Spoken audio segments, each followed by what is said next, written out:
दोस्तों, क्या आप जानते हैं कि ट्रेड वॉर और ग्लोबल मार्केट के बदलते हालात ने अमेरिका के किसानों को अब तक की सबसे बड़ी मुश्किल में डाल दिया है। खेतों में तैयार फसलें वहीं सड़ रही है क्योंकि इंटरनेशनल खरीदार अब किसी और देश की तरफ रुख कर चुके हैं। जो अमेरिका कभी दुनिया को अनाज भेजता था, अब वहीं के किसान अपनी फसल को बेचने के लिए तरस रहे हैं। साउथ फ्लोरिडा की खेती इस पूरे संकट की एक साफ तस्वीर पेश करती है। यहाँ के किसान कह रहे हैं कि उनकी सब्जियां खेतों में ही खराब हो रही है और इसकी वजह है ट्रेड वॉर और सख्त इमिग्रेशन पॉलिसी। जहां पहले इन फसलों को आसानी से कनाडा के अंदर एक्सपोर्ट किया जाता था, अब उन पर करीब 25% का टैक्स लग चुका है।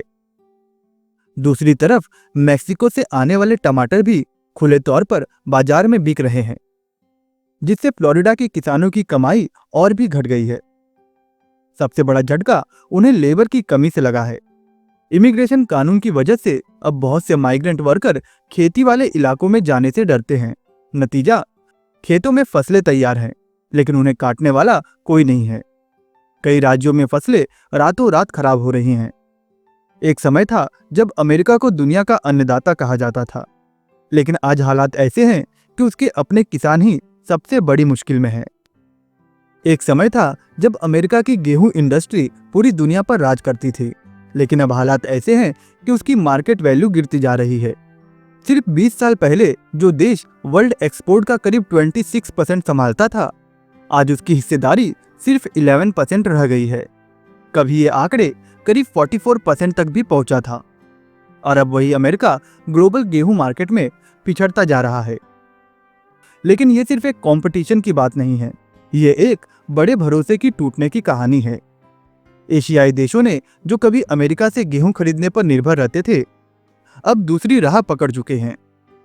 साउथ कोरिया अब रूस और ईस्टर्न यूरोप से गेहूं के कॉन्ट्रैक्ट साइन कर रहा है, जबकि फिलीपींस ने 30 साल के रिश्ते को तोड़कर अब ऑस्ट्रेलिया को चुना है। दोस्तों, ये गिरावट दो वजहों से और भी खतरनाक हो चुकी है।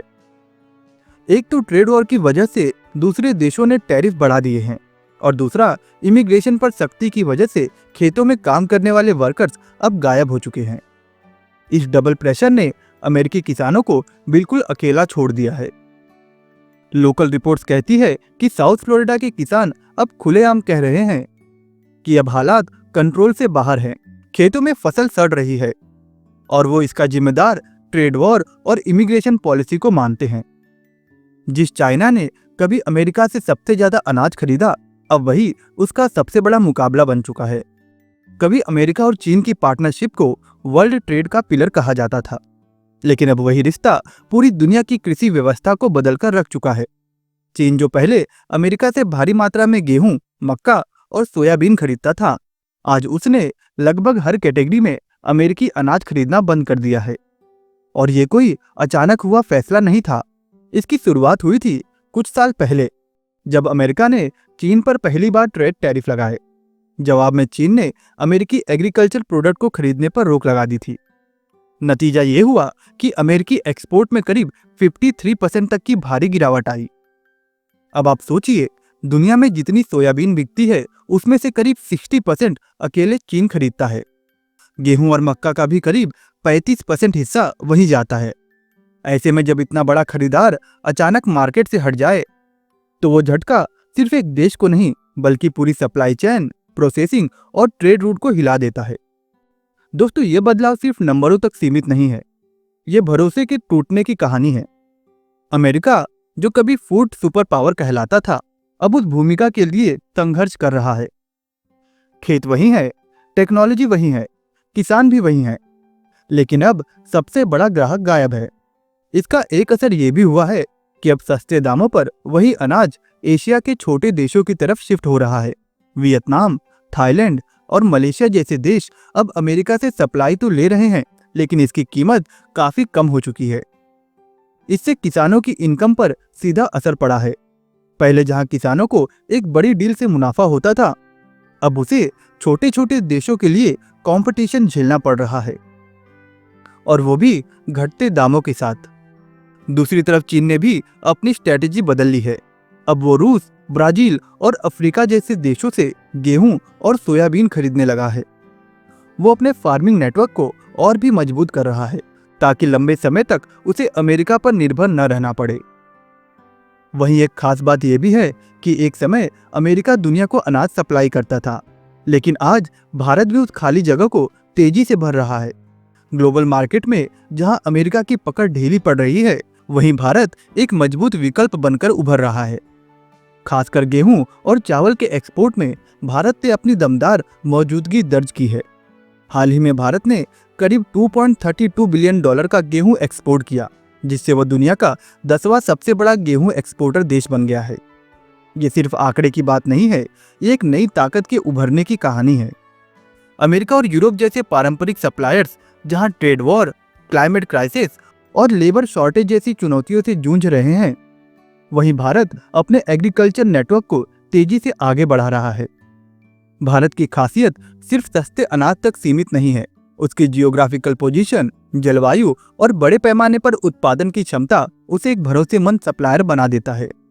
खासकर अफ्रीकी और एशियाई देशों के लिए भारत एक सबसे सेफ विकल्प माना जाता है। हालांकि भारत की पॉलिसी में अचानक हुए बदलावों ने भी ग्लोबल मार्केट में हलचल मचाई है, जैसे कि जब भारत ने कुछ समय पहले गेहूं एक्सपोर्ट पर बैन लगाया, तो इसका असर पूरी दुनिया के अनाज मार्केट पर देखा गया और कई देशों को अपनी इंपोर्ट पॉलिसी को फिर से प्लान करना पड़ा।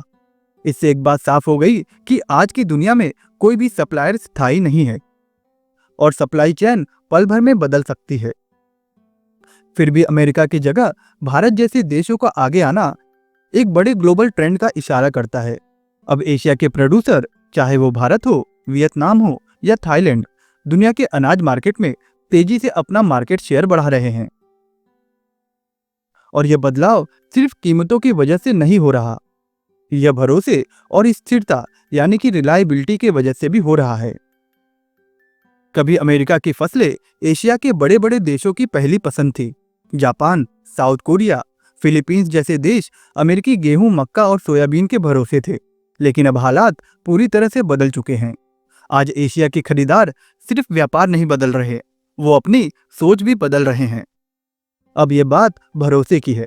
शिपिंग में देरी, ट्रेड वॉर का डर और पॉलिटिकल अनस्टेबिलिटी ने एशियाई देशों को ये सिखा दिया है कि अगर उन्हें अपने खाद्य सुरक्षा को बनाए रखना है, तो उन्हें अपने सप्लायर्स भी डाइवर्सिफाई करने होंगे।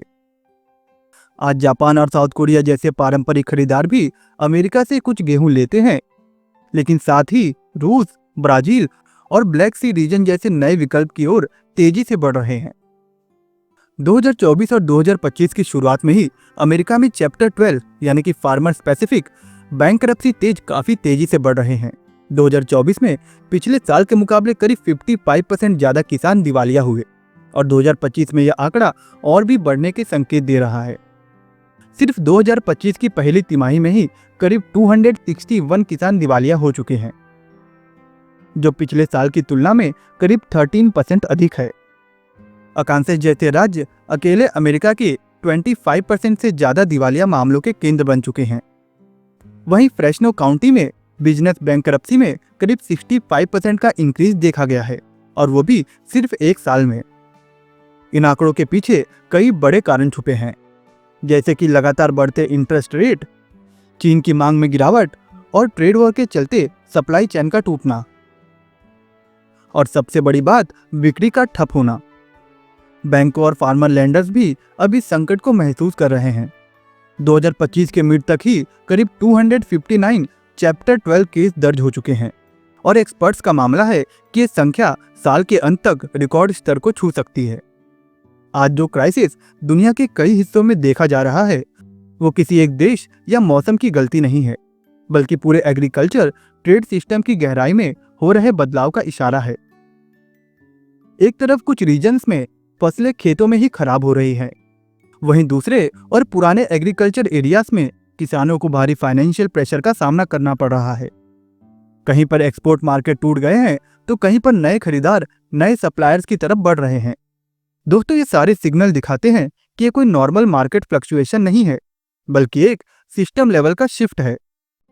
आज के टाइम में ग्लोबल ट्रेड सिर्फ प्राइस और प्रोडक्शन पर नहीं, बल्कि रिलायबिलिटी, सप्लाई कंसिस्टेंसी और सिक्योरिटी पर टिका हुआ है। जो भी कंट्री या region in changing market rule को नहीं समझ पा रहा, वह धीरे धीरे पीछे छूटता जा रहा है। और अगर इन इश्यूज को समय रहते एड्रेस नहीं किया गया तो यह क्राइसिस सिर्फ एक शॉर्ट टर्म सेटबैक नहीं, बल्कि पूरी ग्लोबल एग्रीकल्चर ट्रेड डायनेमिक को परमानेंटली बदल सकता है। और जो तैयार नहीं होगा, उन्हें इस सिस्टम के अंदर अपनी जगह बनाना काफी मुश्किल हो जाएगा। अब वक्त है माइंडसेट को चेंज करने का, सिर्फ फार्मिंग नहीं बल्कि स्ट्रेटेजी, प्लानिंग और इंटरनेशनल कॉर्पोरेशन को प्रायोरिटी देने का। दोस्तों, अगर आपको ये वीडियो पसंद आया हो तो प्लीज इस वीडियो को लाइक और अपने दोस्तों में शेयर जरूर करिएगा। इसी तरह के काफी इंटरेस्टिंग और नॉलेजेबल वीडियोस के लिए आप इस चैनल को सब्सक्राइब कर सकते हैं और इस चैनल पर मौजूद और भी वीडियोस को देख सकते हैं। मैं कल मिलता हूं आपसे एक नए वीडियो के साथ। तब तक के लिए अपना ख्याल रखिएगा।